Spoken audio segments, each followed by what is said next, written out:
معزز اساتذہ کرام، عزیز طلبہ،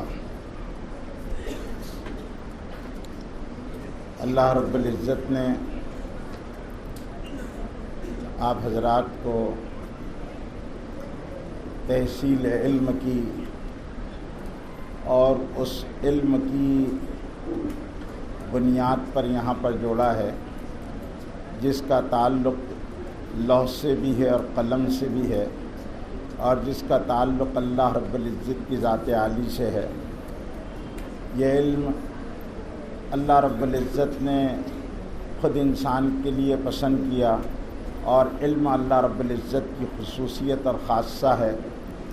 اللہ رب العزت نے یہ علم کے لیے اپنی تمام مخلوقات میں انسان کا انتخاب کیا، آدم کو علم کے زیور سے آراستہ کیا، حضرت محمد صلی اللہ علیہ وسلم کی نبوت کو علم سے جوڑ دیا، اقرا کے ساتھ اس کا آغاز ہوا، اور یہ امت کے ان دینی مدارس کے لیے اللہ رب العزت نے ایک نعمت غیر مترقبہ بنا دیا کہ یہاں پر وہ علم جو انسانوں کی سیرت و کردار میں پختگی، اخلاق میں بلندی، ایمان میں مضبوطی پیدا کرتی ہے، اور جو جہاں دار عالم کی آنکھوں میں آنکھیں ڈال کر بات کرنے کا حوصلہ پیدا کرتی ہے، جو سیرت کو نکھارتی ہے، زندگیوں کو بناتی ہے، وہ تعلیم آپ حضرات حاصل کر رہے ہیں۔ آپ کو کسی بھی قسم کے احساس کمتری کا شکار ہونے کی ضرورت نہیں ہے، کیونکہ یہ وہ علم ہے جس سے انسان سب سے زیادہ اونچا اٹھتا ہے۔ ہم نے یونیورسٹیاں اور کالج دیکھے ہیں، وہاں پر انسانیت کو مرتے ہوئے دیکھا ہے، وہاں پر ہم نے حیوانیت کے وہ مناظر دیکھے ہیں جو آپ عزیز طلبہ کے سامنے بیان نہیں کیے جا سکتے۔ یہاں پر انسانیت زندہ ہوتی ہے، یہاں اخلاق کو آراستہ کیا جاتا ہے، یہاں زندگی سنواری جاتی ہے۔ صرف یہ ہے کہ آپ کے پاس بہت ٹائم لمٹ ہے، اور آپ کو اس مختصر سے وقت میں ایک بہت بڑا کام کرنا ہے۔ ایک تو صلاحیتیں خوب بنانی ہیں اور باکمال بننا ہے، دوسرے سیرت و کردار کی پختگی پیدا کرنا ہے، اور یہ دونوں چیزیں آپ کے محترم و معزز اساتذہ کی نگرانی میں اگر تکمیل کو پہنچے گی تو آپ باہر کی بے رحم دنیا میں جب آئیں گے، جہاں پر سفاقیت ہے، بربریت ہے، حیوانیت ہے، شہوانیت ہے، اور بڑی عجیب و غریب باہر کی دنیا ہے جو اس چار دیواری سے بالکل مختلف ہے، وہاں پر آپ کو کام کرنا ہے۔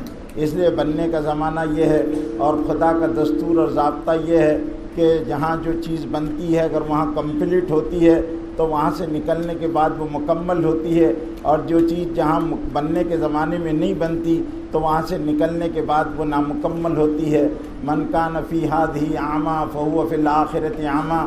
یہاں جو دل اور بصیرت اور دماغ کی فراستوں سے محروم رہ گئے، وہ باہر جانے کے بعد فراست و بصیرت حاصل نہیں کر سکتے۔ جنہوں نے یہاں وجدان اور بصیرت اور ایمان اور اعلیٰ قدریں حاصل کر لی، وہ باہر زمانے کی آنکھوں میں آنکھیں ڈال کر دنیا کے رخوں کو بدل سکتے ہیں۔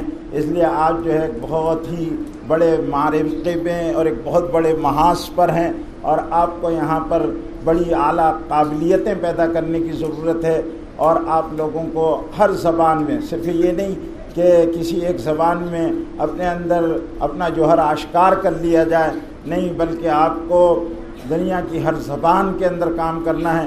اس لیے زبانوں میں صلاحیت بھی ہو، اور اس میں قابلیت بھی ہو، دوسرے معلومات بھی ہو، اور عمل و کردار بھی ہو۔ عطار ہو، رومی ہو، راضی ہو، غزالی ہو، کچھ ہاتھ نہیں آتا بے آہ سحرگاہی۔ اس لیے کردار کی پختگی بہت ضروری ہے۔ جتنی بڑی شخصیات بنی ہیں وہ انہی درسگاہوں، انہی چٹائیوں پر بیٹھ کر بنی ہیں، انہی اساتذہ کی جوتیاں سیدھی کر کر بنی ہیں، چاہے وہ عطار ہو، رومی ہو، راضی ہو، غزالی ہو، ابو علی سینا ہو، ابن رشد ہو، اور ہمارے تمام اکابرین جن کا نام ہم بڑی عظمت و احترام کے ساتھ لیتے ہیں، اور آپ کے اساتذہ، یہ سارے کے سارے اسی دشت کی سیاحی میں انہوں نے زندگیاں گزاری ہے۔ آپ کے پاس وقت ہے، اس وقت کی قدر کر لیں، کیونکہ ٹائم از منی، ٹائم بہت قیمتی ہوتا ہے، سونے سے زیادہ مہنگا ہوتا ہے۔ جس نے اپنے وقت کی قدر نہیں کی پھر وہ پچھتاتا ہے۔ آپ اس چار دیواری کے اندر، آج ہمارے مدارس کی بھی حالات کچھ بدلتے جا رہے ہیں اور بچے تعلیم اور وہ چیزیں اپنے اندر پیدا نہیں کر رہے، اس لیے ہمارے مدارس کا جو پروڈکٹ باہر آ رہا ہے وہ اس معیار کا نہیں ہے جو امت باہر امیدیں لگائی ہے ان درسگاہوں سے۔ یہ درسگاہوں کا ہونا بہت ضروری ہے، ورنہ انسانیت مٹ رہی ہے، انسانیت ذبح ہو رہی ہے، انسانیت قتل ہو رہی ہے، اور آپ کو میں نہیں بتا سکتا ہوں کہ کیا ہو رہا ہے۔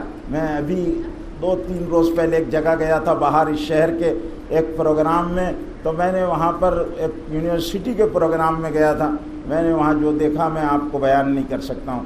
تو میرے عزیز بچوں، طلباء اور میرے بھائیوں، آپ کو اللہ رب العزت نے بہت بڑا موقع دیا ہے کہ آپ اپنی سیرت کو، اپنے کردار کو بھی بلند کریں اور اپنے اندر معلومات بھی اور علم بھی، اور وہ علم جس کا تعلق وہی الہی سے، جس کا تعلق اللہ کی ذات عالی سے، جس کا تعلق نبی پاک صلی اللہ علیہ وسلم سے، وہ اثرات بھی آنا چاہیے۔ اگر علم معلومات جمع ہو رہی ہے لیکن وہ معلومات میں وہ اثرات نہیں پیدا ہو رہے، وہ روحانیت نہیں پیدا ہو رہی، وہ قدریں زندہ نہیں ہو رہی ہے، تو پھر علم نفع نہیں دے گا بلکہ نفع کے بجائے نقصان کا ذریعہ بن جائے گا۔ اس لیے اس کی قدر کریں۔ نمازیں آپ کو اور لوگوں سے الگ پڑھنا چاہیے۔ آپ کی نمازیں ایسی نمازیں، ایک مرتبہ حسن البنا شہید نماز پڑھ رہے تھے اور وہاں کتب شہید کے والد بیٹھے ہوئے تھے، وہ بچے تھے، انہوں نے دیکھا ان کی نماز پڑھتے ہوئے اور ان کی آنکھوں سے آنسو جاری ہو گئے، اور انہوں نے اللہ سے دعا کی کہ اللہ اگر مجھے اولاد دے، ان کو اولاد نہیں تھی،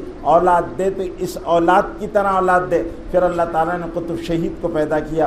تو آپ کو دیکھ کر یہاں محلے کے لوگ آئیں تو آپ کی نمازیں دیکھ کر ان کے دلوں میں یہ ارمان جاگنا چاہیے کہ اللہ اولاد دے تو ان مدرسے کے بچوں کی جیسی اولاد دے۔ آپ کی نمازیں کیسی ہونا چاہیے، آپ کا ذکر کیسے ہونا چاہیے، آپ کی تلاوت کیسے ہونا چاہیے، آپ کے پڑھنے کا دھن اور رنگ اور ڈھنگ، یہ ساری چیزوں پر ایک چھاپ ہونا چاہیے۔ اس کی آپ قدر کر لیں، اور جس نے قدر کر لی وہ آگے بڑھ گیا، اور جس نے ضائع کر دیا، مواقع کھونے کے بعد مواقع نہیں ملتے۔ میں BBC پر ایک انٹرویو دیکھ رہا تھا، تو اس انٹرویو میں ایک آدمی بہت بڑا ریچسٹ مین، دنیا کا مالدار ترین آدمی بیٹھا، اور اس نے کہا، اس کا آدمی آیا، اس کا کہنے لگے آپ سر اتنے بڑے آدمی کیسے بنے؟ تو کہا میں نے موقع کا فائدہ اٹھایا۔ کہنے لگے موقع کا فائدہ اٹھانے سے کیسے اتنے بڑے آدمی بن گئے؟ کہنے لگے میں آپ کو ابھی سمجھاتا ہوں۔ اس نے اپنے چیک بک سے ایک چیک پھاڑ کر اس پر سائن کر دے دیا، اور اس پر لکھ دیا کہ آپ جتنا اماؤنٹ اس پر چاہیں لکھ دیجئے۔ اب وہ جو انٹرویو لینے کے لیے آیا وہ ہنسنے لگا، اس طرح کرنے لگا، اور پھر وہ ٹائم اس نے دیا تھا کہ اتنے ٹائم کے اندر، اتنے سیکنڈ کے اندر آپ کو اس پر اماؤنٹ ڈال دینا ہے، لیکن اس نے ضائع کر دیا۔ اس نے کہا ٹائم ختم ہو گیا۔ کہنے لگے میں نے آپ کو ریئلی کہا تھا کہ آپ اس پر سائن کر دیں، اگر آپ اس پر ملین خربوں روپیے بھی لکھ دیتے تو میں آپ کو چیک دے دیتا تھا اور آپ مالک بن جاتے تھے۔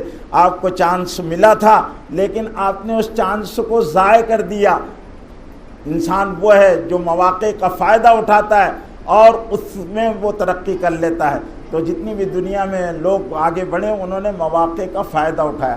آپ کو اللہ نے موقع دیے ہیں، ان کی قدر کریں اور اس کو ضائع ہونے سے بچائیں۔ اساتذہ کا احترام کریں، علم کی دل میں عظمت پیدا کریں۔ بغیر وضو کے ہمارے اساتذہ بتایا کرتے تھے کہ بغیر وضو کے صرف اور نحو کی کتابیں بھی مت پڑھا کرو۔ مولانا سید شرافت صاحب حسینی رحمۃ اللہ علیہ، جو حضرت شیخ الہند کے شاگرد تھے، ان سے ہم نے پڑھا ہے، تو وہ کہا کرتے تھے بغیر وضو کے صرف اور نحو کی کتاب بھی نہیں پڑھنا چاہیے، کیونکہ یہ دو علم ہیں ہماری جس میں عالمیت کی لائن میں۔ ایک وہ علوم ہیں جو وسیلے کے طور پر اور آلے کے طور پر استعمال ہوتے ہیں، یعنی صرف ہے، نحو ہے، یہ آلے کے طور پر، اور لغت ہے آلے کے طور پر، تاکہ اس کے ذریعے سے ہم فقہ کو، حدیث کو، قرآن کو، تفسیر کو سمجھ سکیں۔ تو اس کے لیے اس کا بھی اتنی عظمت اور احترام ہونا چاہیے، اس سے دلوں میں نور پیدا ہوگا۔ اللہ مجھے اور آپ کو کہنے سننے زیادہ حسن عمل کی توفیق عطا فرمائے۔ وآخر دعوانا الحمدللہ۔